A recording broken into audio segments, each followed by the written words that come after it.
Балалар, біз бүгін әліппе, әріптер үйренуді бастаймыз. Бүгінгі сабағымыз А әріпін өтеміз. А әрпінен басталатын сөздерді қайталайық. Алма, алма. Ата, ата. Арыстан, арыстан. Ағаш, ағаш. Асқабақ, асқабақ. Ананас, ананас. Айна, айна.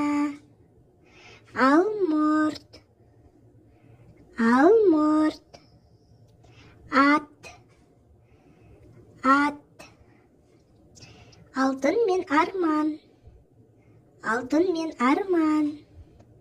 Ай, ай. Ара, ара.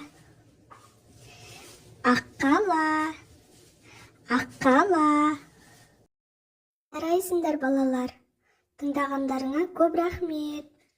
Каналыма тіркеліп қоюды ұмытпаңдар. Алдағы уақытта тағы да ақпараттармен бөлісетін боламын.